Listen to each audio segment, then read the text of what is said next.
all migration has done for Limerick and Ireland is bring positivity. It's brought diversity, it's brought skills, it's brought handsome men and pretty women, it's brought everything that migration can bring. It's brought music, it's brought dance, and we are trying to celebrate that diversity.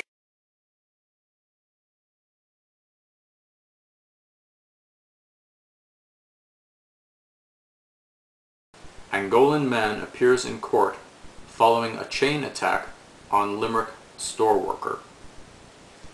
22nd September 2011. A 43-year-old Angolan man has appeared in court in connection with an attack on a Limerick store worker in the city centre yesterday. Rogerio João, with an address on Catherine Street, is charged with assault causing harm at Guinea's store on William Street. A female employee was hospitalized after she was badly beaten with a chain as she served a customer around 11:30 a.m. Live 95 FM's Fiona Cahill reports. In addition to the assault causing harm charge, Rogerio João is also facing a charge of threatening, abusive, and insulting behavior at Guinea's on Wednesday. The court heard that the matters are indictable and directions from the DPP are being sought. Judge Eamon O'Brien remanded the accused in custody with consent to bail subject to conditions. João is ordered to stay away from Guinea's store, have no contact with the injured party, and sign on daily at Henry Street Garda Station. He is due to appear at Limerick District Court again on the 20th of October when directions from the DPP are expected. Siobhan, can you tell me about the new campaign Integrate that Doras has just launched? Integrate is part of the wider concept of Limerick City and County's integration plan, and we have committed to launch the anti-racism diversity campaign, which we've named Integrate. And what the idea behind it is, everybody in Limerick are here as Limerick people first, and then they can be other things. Everybody on a football team is there to represent the football team first, and then there are other things.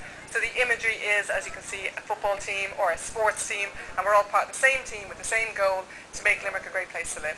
Miriam, why did you get involved in the Doras Integrate campaign? Well, I suppose Siobhan first contacted us, and the whole concept of equality and diversity is something that's very important to us here. As a company, we have our own internal policies on the whole concept, and I think there's nothing like diversity to bring a whole multicultural concept into the workforce, and I think it's something that is of value to everybody. And this campaign that Doras has started is called Integrate because it is symbolising that without one another we can't really go anywhere. Well, that's it, Richard. You know, I mean, look at the many Irish that go to other countries, you know, and I mean, they are accepted into society. Okay, I'd like to examine the good mayor's remarks for a few minutes by telling you all the story of, well, just a little story regarding my family's experience in the US. They having been Irish, as I am. My Irish ancestors fled Ireland due to famine in 1845. They traveled to Boston on a ship in which many people died due to the effects of starvation and or disease. Okay. By the grace of God, my ancestors made it to the US. My great-grandfather, his name was Patrick, had 3 sons and a daughter. His wife was a housewife. Her name is Mary Carmody, I believe, another Irish name. I believe she was from Limerick, actually. No, okay. Getting a bit emotional. My grandfather made a living by pulling a cart containing fruit and vegetables, which he sold in the streets of Boston. He pulled the cart by himself as he could not afford to buy a donkey, and he died relatively young, as far as I'm aware. his son, my grandfather Walter, was born in 1899 in Dorchester, Massachusetts. When World War I broke out in 1917, he enlisted in the Navy. Now remember, he was third generation at this point, second or third generation American, Irish American. There's a difference. He enlisted in the Navy, served in the Navy. In 1918, he got an athletic scholarship to Boston College. He was a star athlete in high school. He'd been a star athlete in high school. And he broke his leg playing football during his freshman year, and he lost his scholarship. Okay. Now remember, this is after war service and World War I. He broke his leg, and he was kicked out of school, basically. Okay, at any rate, his injuries healed. He recovered, fully, and he went on to become a member of the 1920 United States Olympics team in Antwerp, Belgium, where he was an alternate sprinter. At one point, I think he was the fourth fastest man in the world, over 60 yards or 100 yards, I forget. Now, after the Olympics, he returned to the U.S. and he attended Fordham University in the Bronx, where he was their quarterback, and he also was a member of their track team. After college, he played several seasons with the NFL, including the Hartford Blues and the New York Giants. He went on to work as a banking investigator for the federal government under FDR. When World War II broke out, he was given a commission in the Navy. He served, and then went on to a fairly, distinguished career. He headed the War Assets Administration after World War II, and then went on to become a regional director of the GSA, that's the Government Services Administration, before retiring due to cancer, and eventually died of cancer in 1961, I believe. Okay, so for this woman,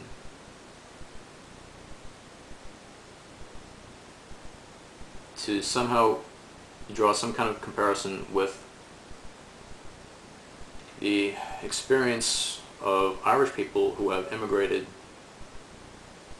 all over the globe for many centuries, who have fought in foreign armies and died, and who have raised families and suffered tremendous hardship, for her to somehow draw a comparison with what's going on in Ireland today with regards to forced multiculturalism and population exchange is highly, highly disingenuous.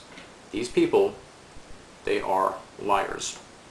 They are liars, and they obfuscate the truth. They have an agenda.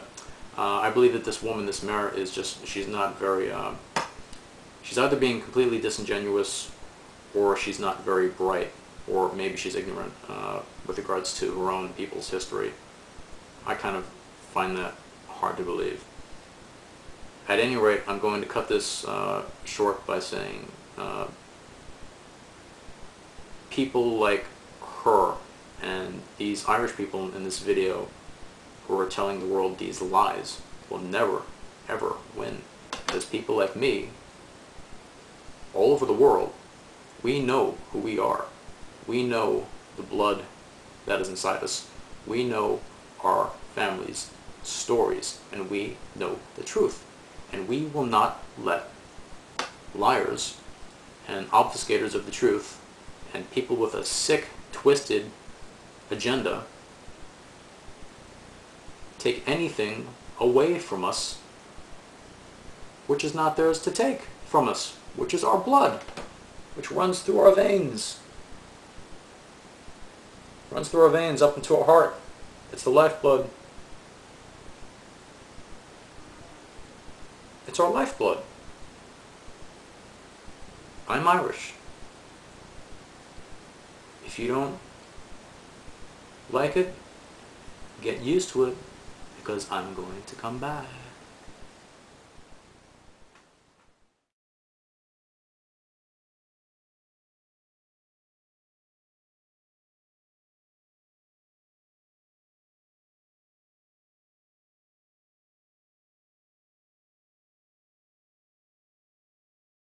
this campaign that Jers has started is called Integrate because it is symbolising that without one another we can't really go anywhere. Well, that's it, Richard. You know, I mean, look at the many Irish that go to other countries, you know, and I mean, they are accepted into society.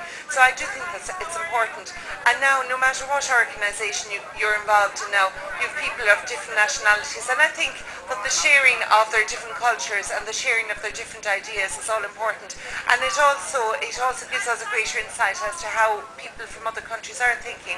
And I think the fact that they're living here in our own city, we should be all embracing and to include these people. Ireland, that was once one culture, specifically the Irish culture, has become multicultural, which is truly an enrichment to Irish culture. All migration has done for Limerick and Ireland is bring positivity. It's brought diversity, it's brought skills, it's brought handsome men and pretty women, it's brought everything that migration can bring. It's brought music, it's brought dance, and we are trying to celebrate that diversity.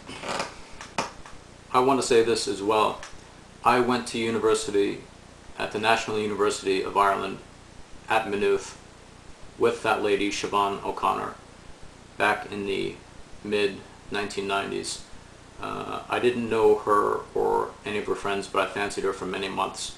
I used to see her walking around. She used to wear she had really long curly hair, and she used to wear these chunky woolen sweaters, pair of jeans and boots, and I found her to be really beautiful, and I'm not ashamed to admit it that I was probably a little bit in love with her.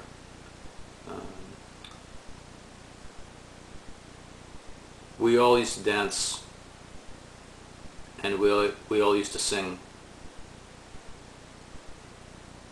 We sung our own songs, and we danced to our own music.